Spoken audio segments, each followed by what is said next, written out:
저는 제 나름대로 성경을 읽는 루틴이 있습니다. 아침에는 보통 제가 읽는 성경의 진도를 따라 성경을 읽게 되고 저녁에는 시편 말씀을 읽습니다.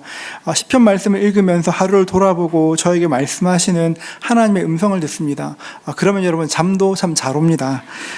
지난 수요일부터 단기 선교가 있었습니다. 금요일 날 밤 잠들기 전에 성경을 펼쳤습니다. 시편 16편을 읽었는데요. 그날따라 성경 말씀 위에는 표제어가 먼저 눈에 들어왔습니다.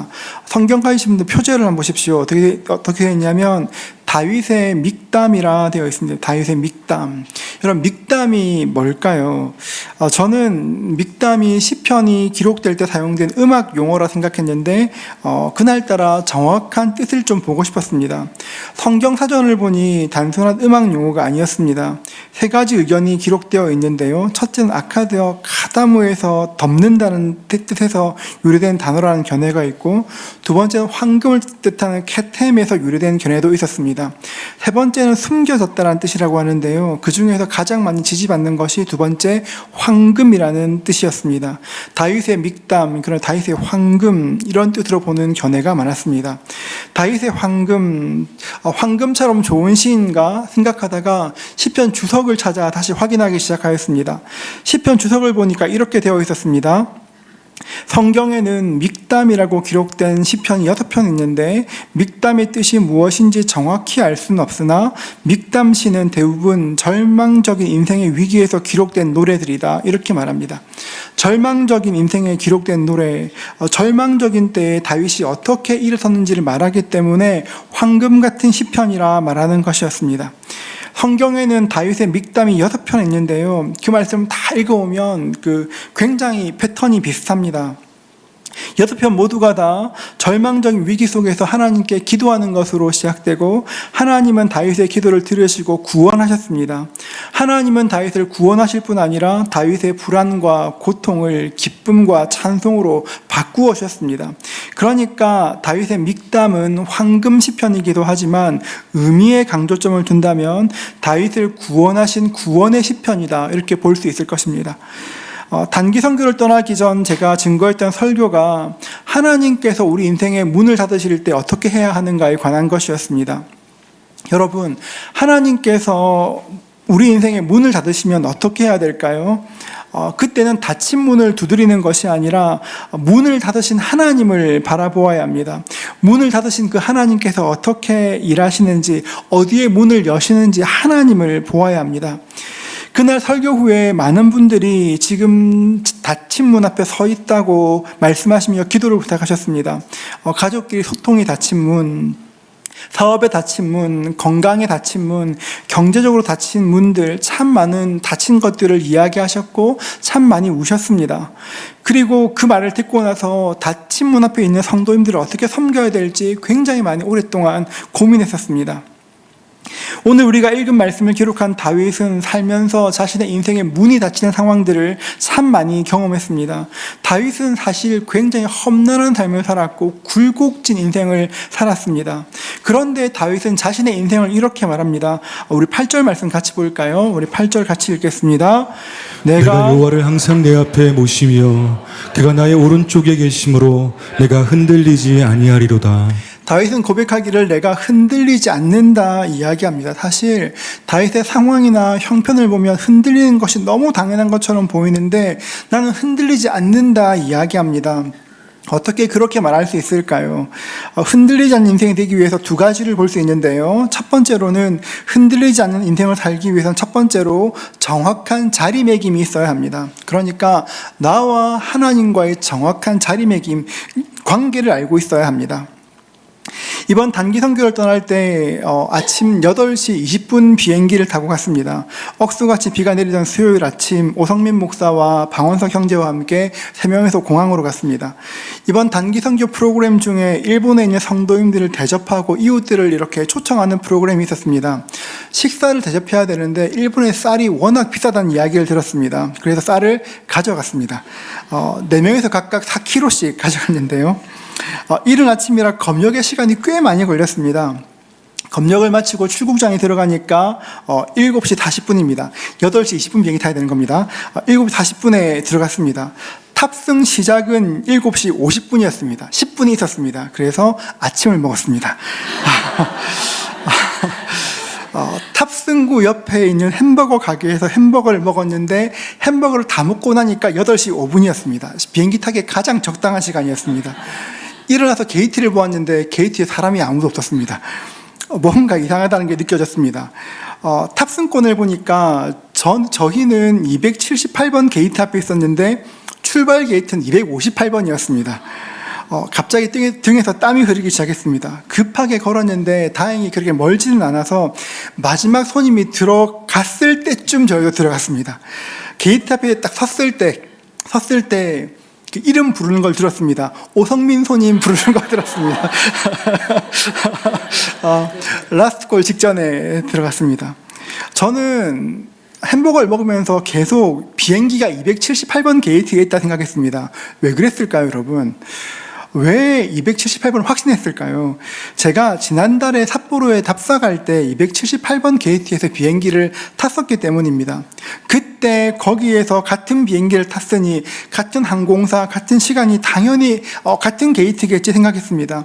조금만 늦었으면 방송으로 진에어에서 마지막 손님을 찾습니다. 이 방송을 들을 뻔했습니다. 제가 왜 이 얘기하냐 그렇게 하면 우리에게는 관성이 있습니다. 저는 했던 일을 기억하고 그대로 그 일을 하려는 관성이 있습니다. 어려운 일이 생겼습니다. 하나님께 피해야 되는 것 압니다. 그런데 막상 어려운 일이 생기면 하나님께 도움을 구한다 생각하지만 예전에 내가 어떻게 이 일을 해결했었나? 누가 나를 도와줄 수 있을까? 어떻게 하면 해결될 수 있을까에 대해서 훨씬 더 집중하기 쉽습니다. 그러니까 하나님께로 피한다고 하지만 누가 나를 도와줄 수 있을까? 예전의 기억들을 계속 떠올리기 쉽습니다. 하지만 다윗은 관성에 따라 반응하지 않았습니다. 우리 1절 말씀을 같이 읽어볼까요? 함께 읽습니다. 하나님이여 나를 지켜주소서. 내가 주께 피하나이다. 다윗의 선택이 무엇이었습니까? 하나님께로 달려가는 것이었습니다. 다윗은 하나님만이 자기를 지켜주실 수 있다 확신하였습니다. 여러분, 너무 당연한 이야기처럼 보이지만 사실 당연하지가 않습니다. 목회를 하다 보면 수많은 성도들을 만납니다. 평상시에는 정말 예수를 잘 믿는 것 같은데 위기가 오면 하지 말아야 할 선택을 하는 사람도 있고 결정적인 순간이 되면 오히려 하나님과 멀어지는 그런 사람들도 더러 있습니다. 여러분, 그러면 인생이 흔들리게 됩니다. 여러분, 기억하십시오.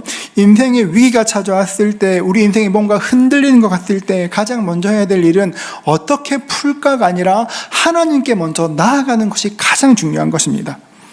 하나님께 피한 사람은 어떻게 기도할까요? 2절 말씀 보십시오. 우리 2절도 같이 읽어볼까요? 함께 읽습니다. 내가 여호와께 아뢰되 주는 나의 주님이시오니 주밖에는 나의 복이 없다 하였나이다. 여러분, 이 말씀에서 두 단어를 눈여겨봐야 하는데요. 첫 번째 단어는 나의 주님입니다. 지금 다윗은 하나님을 나의 주님이라 부릅니다.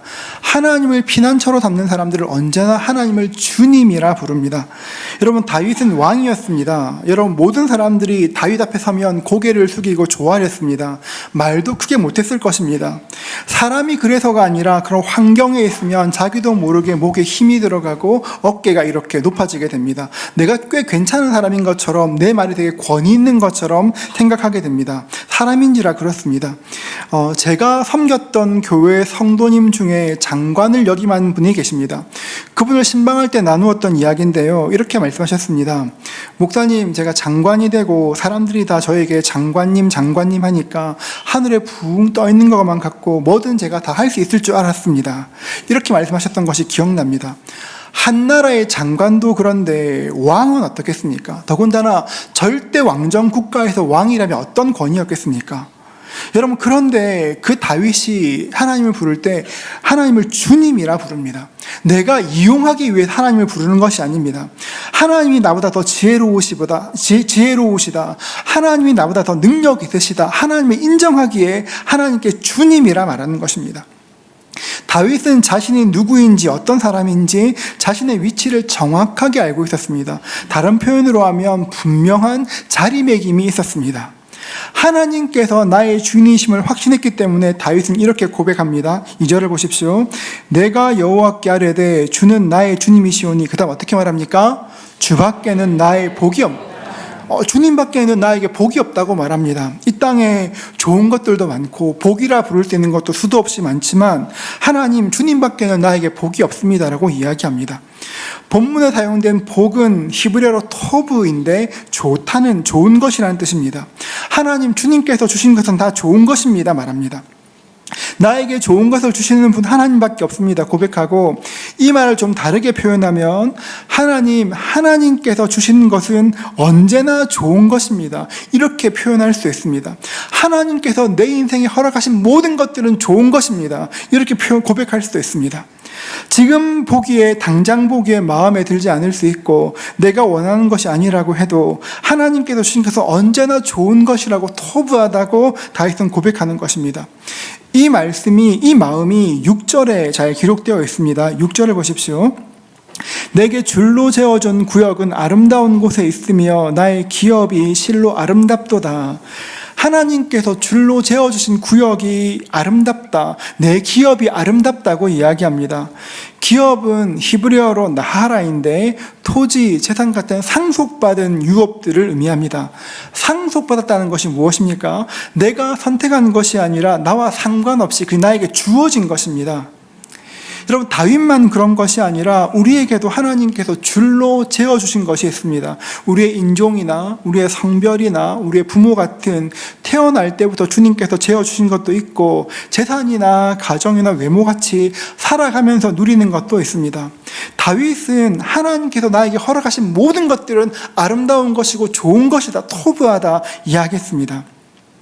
하나님께서 주신 것이 좋다, 이런 고백을 들으면 그래, 다윗 왕이니까 그렇게 말할 수 있지, 다윗 왕이잖아 생각하실 수가 있습니다.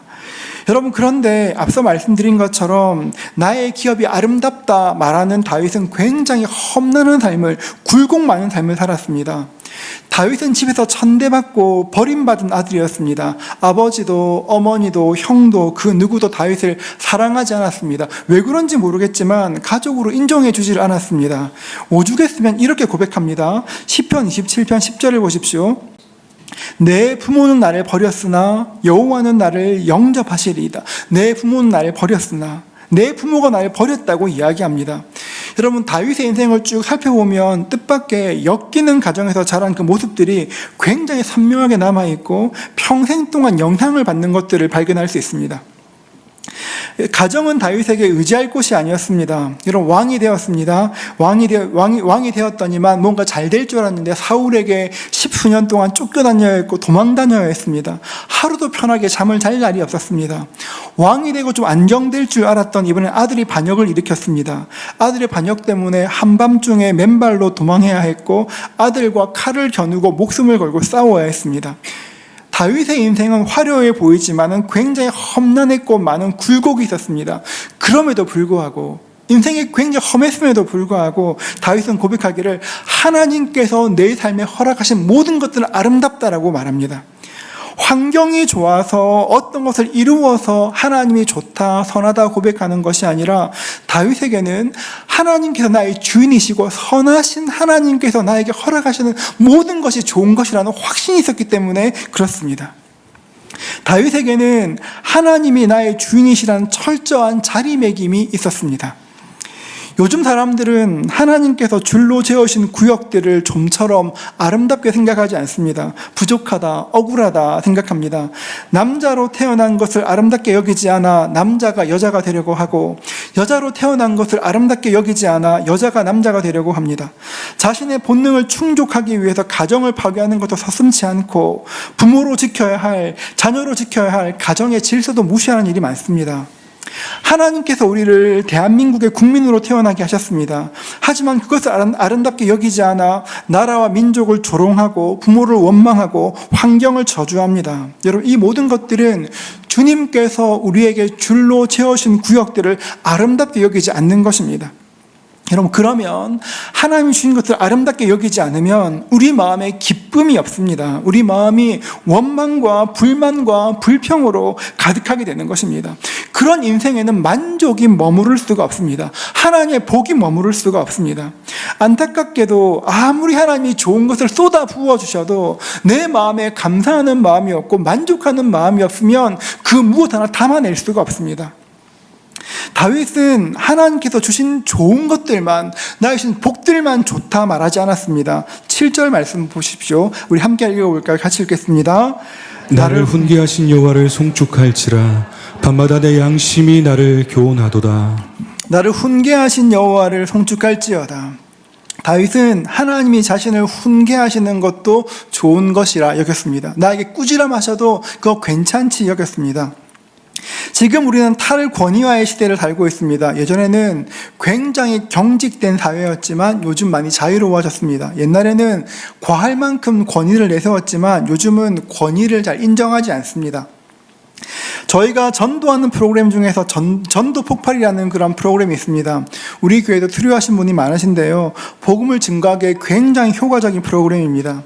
전도 폭발에서 복음을 제시할 때 보통 두 가지 질문을 던집니다. 첫 번째가 뭐냐면, 만약 오늘 밤 이 세상을 떠난다면 천국에 갈 것을 확신하십니까? 이렇게 질문합니다. 여러분, 만약 오늘 밤 세상을 떠나신다면 천국에 갈 것을 확신하십니까? 한 번 더 물어볼게요. 오늘 밤 세상을 떠난다면 천국에 갈 것을 확신하십니까? 아멘. 여러분, 그렇죠, 여러분. 우리의 믿음이 그렇습니다. 또 하나를 묻습니다. 하나님께서 내가 너를 나의 천국에 들어오게 해야 할 이유가 무엇이냐 물으시면 어떻게 답하시겠습니까? 이렇게 질문하면서 복음을 증거합니다. 그런데 전도 폭발이 시작된 미국에서는 요즘 이런 질문을 거의 하지 않습니다. 만약 오늘 밤 이 세상을 떠난다면 천국에 갈 것을 확신하십니까? 물으면 다시 묻습니다. 천국에 있는 거 어떻게 알 수 있나요? 하나님 정말 계신가요? 여러분, 질문이 바뀌었습니다. 예전에는 통용되던 공감대나 종교적인 그런 권위가 더 이상 인정되지 않는 시대에 저희가 지금 살고 있습니다. 십계명도 그렇습니다. 십계명 1계명 보십시오. 너는 나 외에는 다른 신들을 내게 두지 말라. 2계명 보십시오. 2계명 같이 읽어볼까요? 같이 읽습니다. 너를 위하여 새긴 우상을 만들지 말며 섬기지 말라. 여러분, 하나님이 굉장히 단호하게 두지 말라, 섬기지 말라 하셨습니다. 요즘에는 이런 단호한 명령에 굉장히 거부감 가지는 사람이 많습니다. 억압이라 생각합니다. 하나님께서 요즘 같은 시대에 십계명을 말씀하신다면 너는 나 외에는 다른 신들을 내게 두지 말라 말씀하시는 것이 아니라 너는 나 외에 다른 신들을 두지 않아요 이렇게 말씀하셔야 될지 모르겠습니다. 우상을 만들지 말라가 아니라 우상을 만들지 않아요 이렇게 해야 될지 모르겠습니다. 권위를 인정하지 않으니까 훈계도 듣지 않습니다. 권위가 없으니까 그 말을 듣지 않습니다. 다윗이 밧세바를 범했습니다. 밧세바를 범하고 임신했다는 말을 들었을 때 요압을 시켜 남편 우리아를 죽였습니다. 남편이 죽은 것을 확인한 후에 밧세바를 왕궁으로 데려왔습니다. 사람들은 왕이 죽은 장군의 가정을 후대하는 것이라 생각하였습니다. 그런데 하나님이 나단을 통해 이 죄를 지적하셨습니다. 완전 범죄라 생각했는데 그 일이 백일하에 드러났습니다. 얼마나 부끄러웠을까요? 자신의 죄를 드러낼 때 그 선지자 죽이는 것은 왕에게는 일도 아니었습니다. 그런데 다윗은 그 메시지를 듣고 통곡합니다. 훈계를 받아들입니다. 여러분, 훈계를 받는 그 태도가 다윗을 안전하게 보호하였습니다. 우리도 마찬가지인데요. 여러분, 하나님께서 우리에게 말씀하실 때 때로는 설교를 통해 말씀하시기도 하고 사람과의 관계에서 말씀하실 때도 있지만 하나님께서 말씀하실 때는 비록 듣기 편한 말이 아니라 해도 내가 생각하는 방향과 다르다고 해도 이게 하나님 말씀이지 확신된다면 그 말씀 앞에 겸손해야 합니다. 자신을 낮추어야 합니다.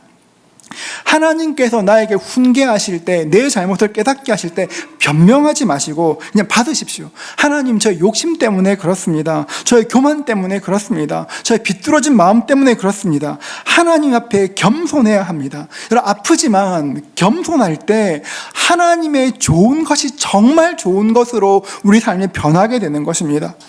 하나님과 우리의 관계가 올바르게 자리매김될 때 하나님께서 우리에게 주신 모든 것들이 얼마나 선한지 얼마나 아름다운지 알 수 있게 됩니다.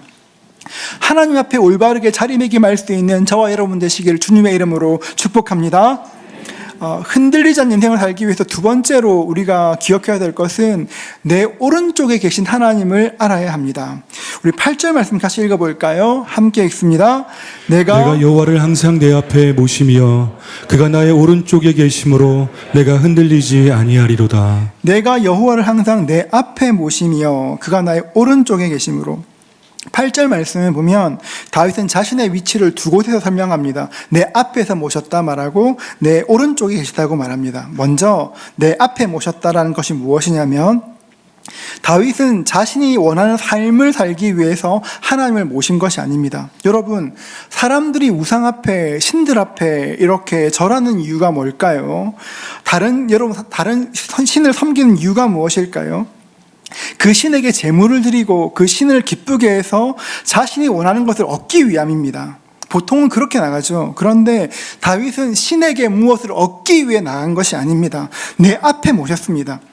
그러니까 내 의지가 중요한 것이 아니라 하나님의 뜻이 훨씬 중요했습니다. 하나님께서 계신 곳에 저 따라가겠습니다. 내가 무엇을 얻기 위해 주를 따라가는 것이 아니라 내가 주를 사랑해서 주께서 계신 곳에 있겠다고 말하는 것입니다. 아이가 엄마를 따라가는 것처럼, 형님을 따라가는 것처럼 하나님께서 가시는 곳에 내가 따라가겠다고 말하는 것입니다. 여러분, 다윗은 전쟁에 익숙한 사람이었습니다. 굉장한 장군이었습니다. 일반적으로 전쟁을 수행할 때 중요한 것이 세 가지 있다고 말합니다. 천시와 지리와 인화입니다. 천시, 전쟁을 일으키는 시간이 중요하고, 지리, 일으키는 장소가 중요하고, 인화, 군사가 한마음 되어 싸우는 것이 중요하다고 말합니다. 그런데 다윗은 그것보다 훨씬 더 중요한 것 한 가지를 말합니다. 무엇일까요? 하나님의 뜻입니다. 다윗은 굉장히 싸움에 익숙했지만 언제나 싸우기 전에 하나님께 여쭈었습니다. 사무엘상 23장 2절인데요. 우리 같이 읽도록 하겠습니다. 같이 읽습니다. 이에 다윗이 여호와께 묻자와 이르되 내가 가서 이 블레셋 사람들을 치리이까? 여호와께서 다윗에게 이르시되 가서 블레셋 사람들을 치고 그 일 나를 구원하라 하시니. 사무엘상 30장 8절 말씀도 같이 읽겠습니다. 함께 읽습니다. 다윗이 여호와께 묻자와 이르되 내가 이 군대를 추격하면 따라잡겠나이까 하니 여호와께서 그에게 대답하시되 그를 쫓아가라. 내가 반드시 따라잡고 도로 찾으리라. 다윗은 전쟁을 할 때 죽느냐 사느냐 갈림길에서 하나님께 지금 어떻게 해야 될까요? 물은 것이 아닙니다. 전쟁을 시작하기도 전에 하나님 어떻게 해야 할까요? 하나님께 물었습니다. 다윗은 죽고 사는 그 순간에도 하나님을 앞에 모시고 하나님의 뜻을 따라가기 위해서 애썼습니다. 하나님이 내 앞에 가셔 말한 다윗은 그가 나의 오른쪽에 계시다 이야기합니다. 오른쪽은 이스라엘 사람들에게 힘과 능력을 상징합니다. 하나님께서 오른쪽에 계시다는 것은 하나님이 능력 많으신 하나님께서 지금 나와 함께 하신다는 것입니다. 전쟁에 나갈 때도 주님이 함께 하시고, 회사에 출근할 때도 함께 하시고, 내가 수술대 위에 누울 때도 우리 곁에 누워주시고, 떨리는 마음으로 시험장에 들어간 그 순간에도 주님은 나와 함께 하십니다. 중요한 프로젝트를 가지고 사람들 앞에서 프레젠테이션 해야 될 때도 함께 하시고, 예배를 드리는 지금도 함께 하십니다. 다윗은 하나님이 늘 내 곁에 계시지, 하나님이 나와 함께 있으시지, 하나님을 인식하고 살았습니다. 여러분, 하나님께서 나와 함께 하신다는 것을 인식하는 것에는 굉장한 힘이 있습니다. 로렌스 형제가 쓴 하나님의 임재 연습이라는 책이 있습니다. 1692년에 쓰여진 굉장히 고전인데요. 이 책의 저자인 로렌스 형제는 카르멜소에 입회하고 싶었지만 계속 거절당하였습니다. 전쟁에 나갔다가 부상을 당해서 한쪽 다리를 절었었고, 당시에 수도자들에 비해서 많이 배우지 못했기 때문에 계속 입회를 거절당한 것이었습니다. 그러다 나이가 46 되었을 때, 그 당시로 굉장히 나이가 많아 수도회에 입회하게 되었습니다. 늦게 입회했으니까 무엇인가 하나님을 예배하는 일을 하고 싶었습니다. 그런데 로렌스 형제에게 주어진 일은 부엌 일이었습니다. 남들이 대수롭지 않게 여기는 그 일을 하게 되었지만 언제나 기쁘게 그 일을 감당했습니다. 그 책에 이런 얘기가 나옵니다. 삶에서 꼭 큰 일만 해야 할 필요는 없다. 나는 프라이팬에 작은 달걀 하나도 하나님을 사랑하는 마음으로 뒤집는다.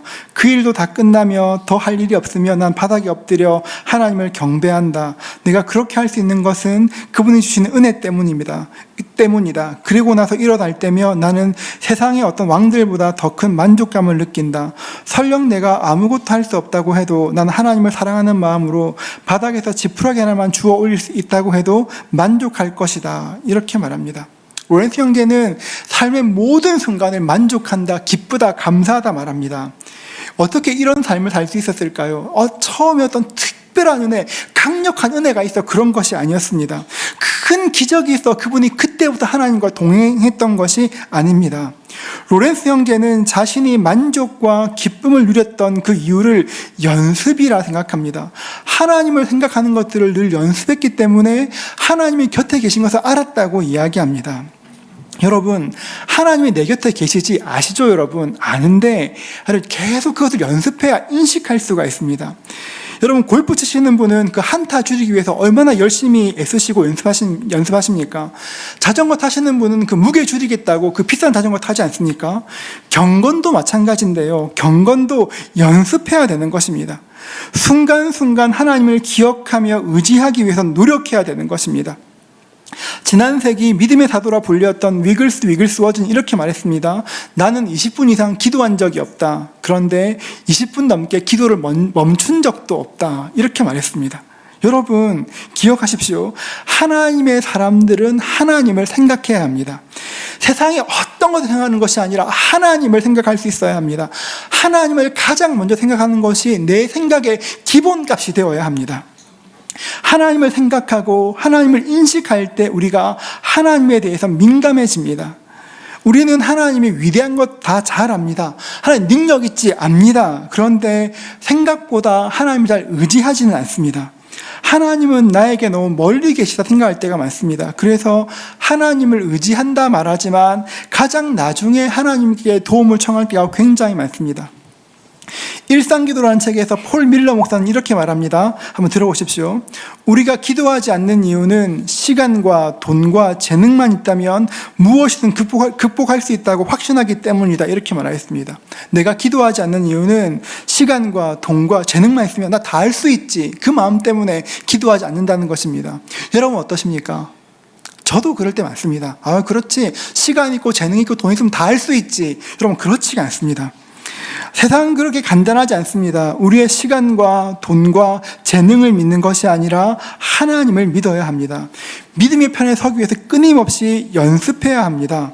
다윗도 많이 실패했습니다. 때로 처참하게 넘어지기도 하였습니다. 그러나 흔들리지 않았고 다윗은 삶의 의지도 꺾이지 않았습니다. 왜냐하면 하나님이 내 곁에 계시지 곁에 계신 하나님을 늘 확신했기 때문에 그렇습니다. 하나님께서 내 우편에 계시지 그것을 인식하는 사람들에게는 영혼의 흔들림이었고 견고함이 임하게 됩니다. 우리 오른편에 계신 하나님을 날마다 의식할 수 있는, 인식할 수 있는, 경험할 수 있는 저와 여러분 되시기를 주의 이름으로 축복합니다. 여러분 연습해 보십시오. 주님 내 곁에 계시지. 하나님 이름 불러보십시오. 주께서 말씀하실 것입니다. 우리 9절 말씀 한번 같이 읽어볼까요? 우리 9절 같이 읽습니다. 이러므로 나의 마음이 기쁘고 나의 영도 즐거워하며 내 육체도 안전히 살리니. 이러므로 이 말씀은 앞에 했던 다윗의 모든 고백들이 다 포함되어 있는 것입니다. 내가 주께 피함으로, 주께서 주신 모든 것들을 선하게 여김으로, 내가 주님을 내 앞에 모심으로, 내 오른편에 계신 것을 고백함으로 나의 마음이 기쁘고 나의 영도 기쁘다라고 이야기합니다. 10절도 같이 읽겠습니다. 같이 읽습니다. 이는 주께서 내 영혼을 수월에 버리지 아니하시며 주의 거룩한 자를 멸망시키지 않으실 것임이니이다. 비록 눈에 보이는 상황은 어렵지만 주님께서 내 영혼을 수월에 버리지 않으실 것이고 주께서 거룩한 자를 성도들을 멸망시키지 않을 것이라 믿었습니다. 하나님 안에 있으면 나 망하지 않지에 대한 확신이 있었습니다.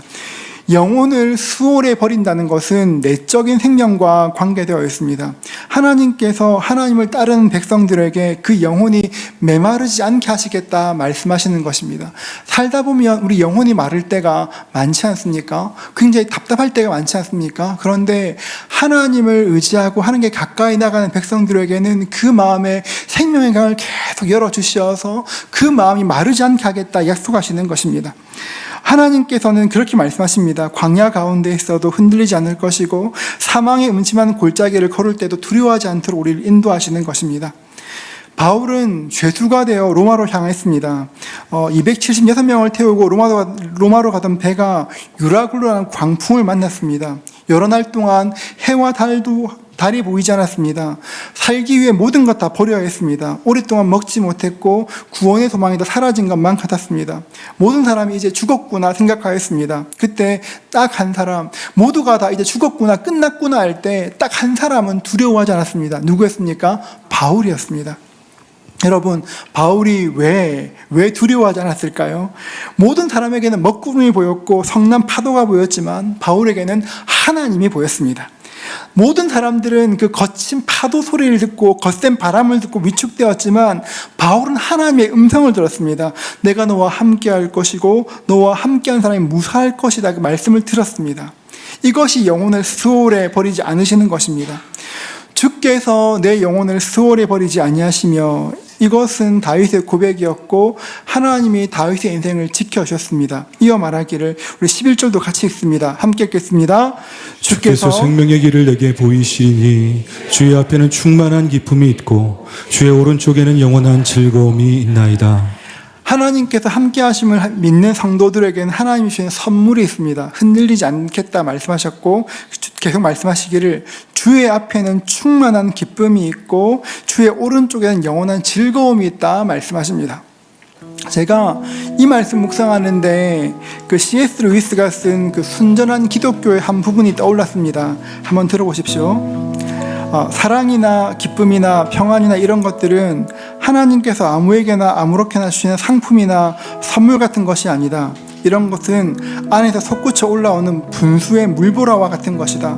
촉촉해지기 원한다면 물 가까이 나아가야 한다. 따뜻해지기 원한다면 불 가까이 가야 한다.